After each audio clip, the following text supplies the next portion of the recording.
Marc, chapitre 4. Jésus se mit de nouveau à enseigner au bord du lac. La foule se rassembla autour de lui, si nombreuse qu'il monta dans une barque où il s'assit, sur le lac. Toute la foule était à terre sur le rivage. Il leur enseignait beaucoup de choses en paraboles. Il leur disait dans son enseignement, « Écoutez, un semeur sortit pour semer. Comme il semait, une partie de la semence tomba le long du chemin. Les oiseaux vinrent et la mangèrent. Une autre partie tomba dans un sol pierreux, où elle n'avait pas beaucoup de terre. Elle leva aussitôt, parce qu'elle ne trouva pas un terrain profond, mais quand le soleil parut, elle fut brûlée et sécha, faute de racines. Une autre partie tomba parmi les ronces.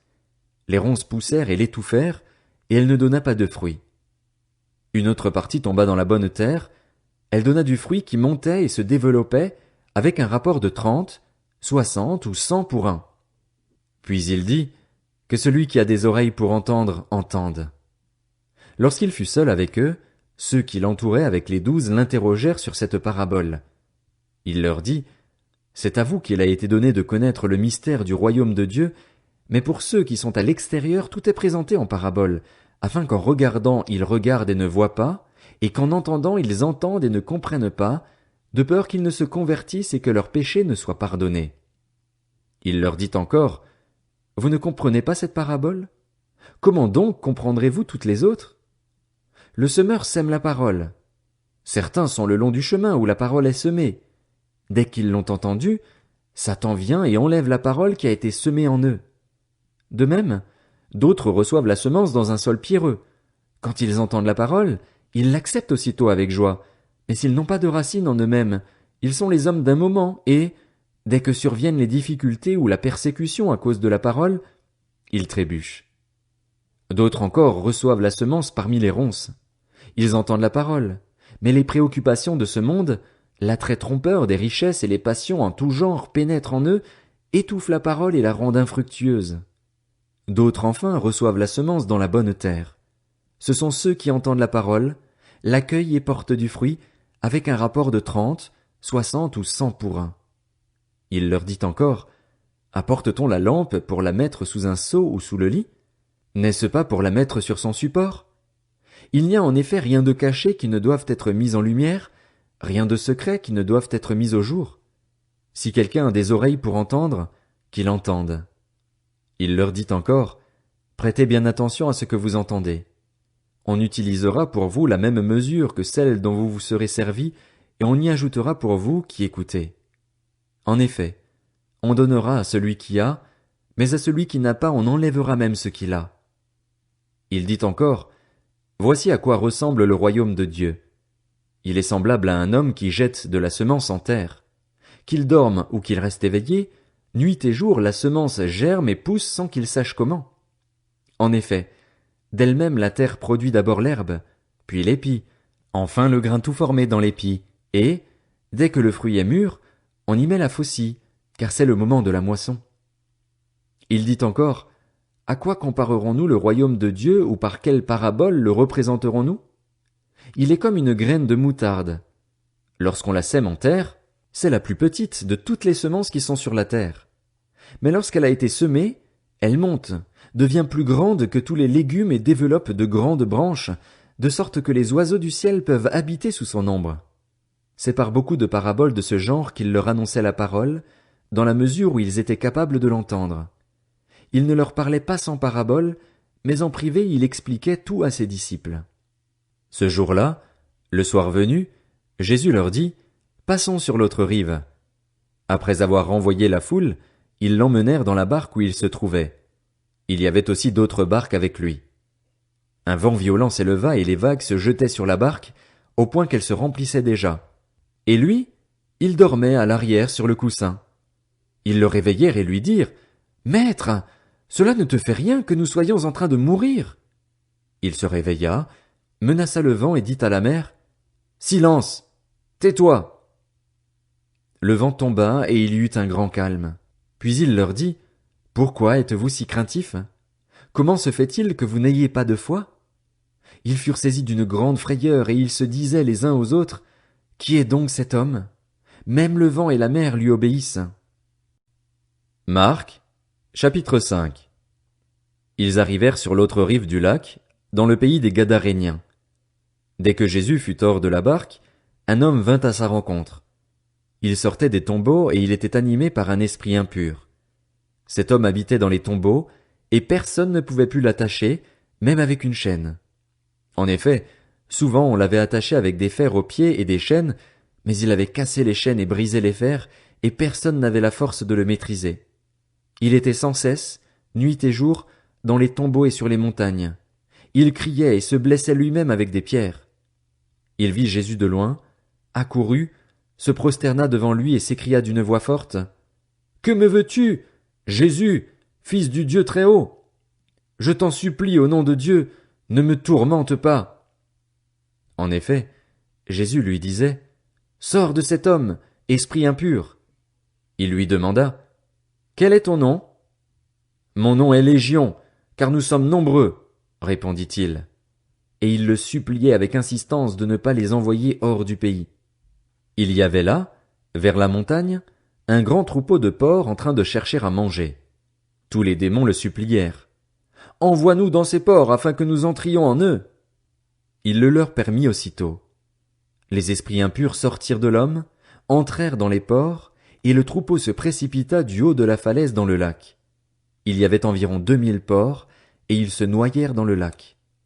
Les gardiens du troupeau s'enfuirent et allèrent le raconter dans la ville et dans les campagnes. Les gens allèrent voir ce qui était arrivé. Ils vinrent vers Jésus et virent le démoniaque, celui qui avait eu la légion de démons, assis, habillé et dans son bon sens. Et ils furent saisis de frayeur. Ceux qui avaient été témoins de la scène leur racontèrent ce qui était arrivé au démoniaque et aux porcs. Alors ils se mirent à supplier Jésus de quitter leur territoire. Comme il montait dans la barque, celui qui avait été démoniaque le suppliait, demandant à l'accompagner. Jésus ne le lui permit pas, mais lui dit: « Va dans ta maison, vers les tiens, et raconte-leur tout ce que le Seigneur a fait pour toi, comment il a eu pitié de toi. » Il s'en alla et se mit à proclamer dans la Décapole tout ce que Jésus avait fait pour lui, et tous étaient dans l'étonnement. Jésus regagna en barque l'autre rive, où une grande foule se rassembla autour de lui. Il était au bord du lac. Alors vint un des chefs de la synagogue, du nom de Jaïrus. Lorsqu'il aperçut Jésus, il se jeta à ses pieds et le supplia avec insistance: « Ma petite fille est sur le point de mourir. Viens, pose les mains sur elle afin qu'elle soit sauvée, et elle vivra. » Jésus s'en alla avec lui. Une grande foule le suivait et le pressait de tous côtés. Or, il y avait une femme atteinte d'hémorragie depuis 12 ans. Elle avait beaucoup souffert entre les mains de nombreux médecins. Elle avait dépensé tout ce qu'elle possédait, mais cela n'avait servi à rien. Au contraire, son état avait plutôt empiré. Elle entendit parler de Jésus, vint dans la foule par derrière et toucha son vêtement, car elle se disait: « Même si je ne touche que ses vêtements, je serai guérie. » À l'instant même, son hémorragie s'arrêta, et elle sentit dans son corps qu'elle était guérie de son mal. Jésus se rendit aussitôt compte qu'une force était sortie de lui. Il se retourna au milieu de la foule et dit: « Qui a touché mes vêtements ?»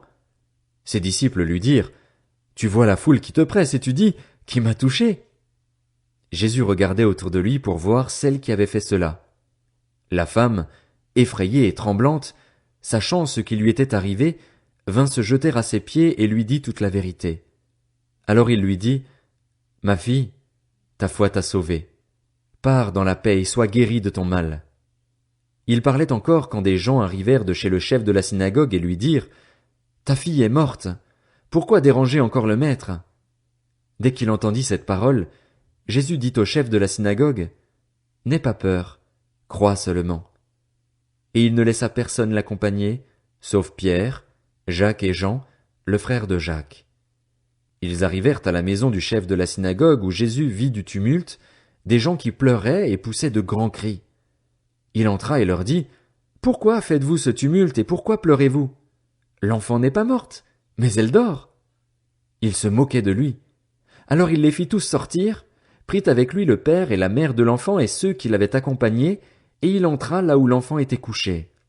Il la prit par la main et lui dit: « Talitha koumi », ce qui signifie: « Jeune fille, lève-toi, je te le dis. » Aussitôt la jeune fille se leva et se mit à marcher, car elle avait 12 ans. Ils furent aussitôt remplis d'un grand étonnement. Jésus leur adressa de fortes recommandations pour que personne ne le sache et demanda qu'on donne à manger à la jeune fille. Marc, chapitre 6. Jésus partit de là et se rendit dans sa patrie. Ses disciples le suivirent. Le jour du sabbat, il se mit à enseigner dans la synagogue. Beaucoup de gens l'entendirent. Ils étaient étonnés et disaient: D'où cela lui vient-il? Quelle est cette sagesse qui lui a été donnée? Et comment de tels miracles se font-ils par son intermédiaire?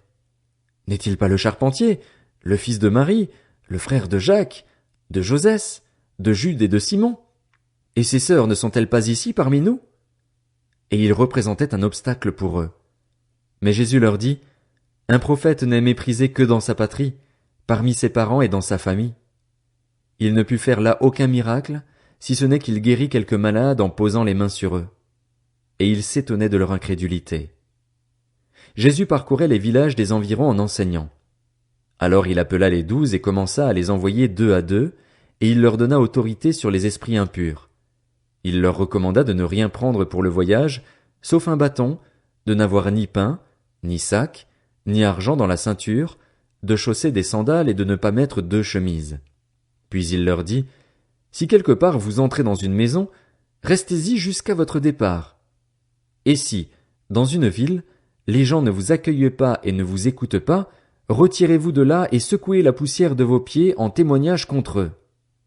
Je vous le dis en vérité, le jour du jugement, Sodome et Gomorrhe seront traités moins sévèrement que cette ville-là. Ils partirent et prêchèrent en appelant chacun à changer d'attitude.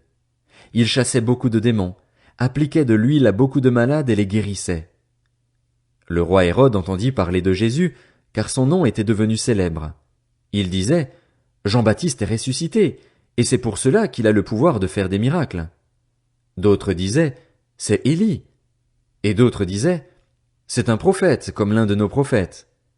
Mais Hérode, en apprenant cela, disait: Ce Jean que j'ai fait décapiter, c'est lui, il est ressuscité.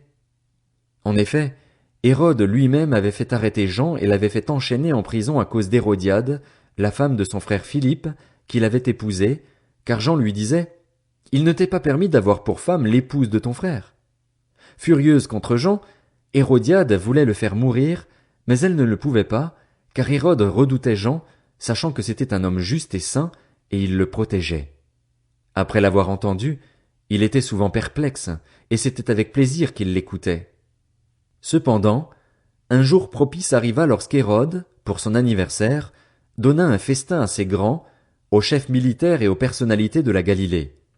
La fille d'Hérodiade entra dans la salle, elle dansa et plut à Hérode et à ses invités. Le roi dit à la jeune fille: Demande-moi ce que tu veux, et je te le donnerai. Il ajouta avec serment: Ce que tu me demanderas, je te le donnerai, même si c'était la moitié de mon royaume. Elle sortit et dit à sa mère: Que demanderai-je? Sa mère répondit: La tête de Jean-Baptiste.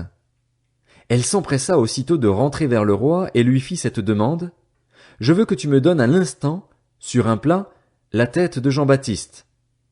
Le roi fut attristé, mais, à cause de ses serments et des invités, il ne voulut pas refuser. Il envoya sur-le-champ un garde, avec ordre d'apporter la tête de Jean-Baptiste. Le garde alla décapiter Jean dans la prison et apporta la tête sur un plat. Il la donna à la jeune fille et la jeune fille la donna à sa mère. Quand les disciples de Jean apprirent cette nouvelle, ils vinrent prendre son corps et le mirent dans un tombeau. Les apôtres se rassemblèrent autour de Jésus et lui racontèrent tout ce qu'ils avaient fait et tout ce qu'ils avaient enseigné. Jésus leur dit: Venez à l'écart dans un endroit désert et reposez-vous un peu. En effet, il y avait beaucoup de monde qui allait et venait, et ils n'avaient même pas le temps de manger. Ils partirent donc dans une barque pour aller à l'écart dans un endroit désert. Beaucoup de gens les virent s'en aller et le reconnurent, et de toutes les villes on accourut à pied et on les devança à l'endroit où ils se rendaient. Quand il sortit de la barque, Jésus vit une grande foule et fut rempli de compassion pour eux, parce qu'ils étaient comme des brebis qui n'ont pas de berger, et il se mit à leur enseigner beaucoup de choses. Comme l'heure était déjà bien tardive, ses disciples s'approchèrent de lui et dirent: Cet endroit est désert, et il est déjà tard. Renvoie-les afin qu'ils aillent dans les campagnes et dans les villages des environs pour s'acheter du pain, car ils n'ont rien à manger. Jésus leur répondit, Donnez-leur vous-même à manger. Mais ils lui dirent, Faut-il aller acheter des pains pour 200 pièces d'argent et leur donner à manger? Il leur dit, Combien de pains avez-vous? Allez voir. Ils s'en assurèrent et répondirent, 5, et 2 poissons. Alors il leur ordonna de les faire tous asseoir par groupes sur l'herbe verte. Ils s'assirent par rangées de 100 et de 50. Il prit les 5 pains et les 2 poissons, leva les yeux vers le ciel et prononça la prière de bénédiction. Puis il rompit les pains et les donna aux disciples afin qu'ils les distribuent à la foule. Il partagea aussi les 2 poissons entre tous. Tous mangèrent et furent rassasiés, et l'on emporta 12 paniers pleins de morceaux de pain et de ce qui restait des poissons. Ceux qui avaient mangé les pains étaient au nombre de 5000 hommes. Aussitôt après, il obligea ses disciples à monter dans la barque et à le précéder sur l'autre rive, vers Bethsaïda, pendant que lui-même renverrait la foule. Quand il l'eut renvoyé, il s'en alla sur la montagne pour prier. Le soir venu, la barque était au milieu du lac et Jésus était seul à terre. Il vit qu'ils avaient beaucoup de peine à ramer, car le vent leur était contraire. Vers la fin de la nuit, il alla vers eux en marchant sur le lac, et il voulait les dépasser. Quand ils le virent marcher sur le lac, ils crurent que c'était un fantôme et ils poussèrent des cris, car ils le voyaient tous et ils étaient affolés. Jésus leur parla aussitôt et leur dit, « Rassurez-vous, c'est moi, n'ayez pas peur. » Puis il monta près d'eux dans la barque, et le vent tomba. Ils étaient en eux-mêmes extrêmement stupéfaits et étonnés, car ils n'avaient pas compris le miracle des pains, parce que leur cœur était endurci. Après avoir traversé le lac, ils arrivèrent dans la région de Génézareth et y abordèrent. Dès qu'ils furent sortis de la barque, les gens reconnurent Jésus et parcoururent tous les environs. Ils se mirent à apporter les malades sur des brancards là où ils apprenaient sa présence. Partout où il arrivait, dans les villages, dans les villes ou dans les campagnes, on mettait les malades sur les places publiques et on le suppliait de leur permettre seulement de toucher le bord de son vêtement. Tous ceux qui le touchaient étaient guéris.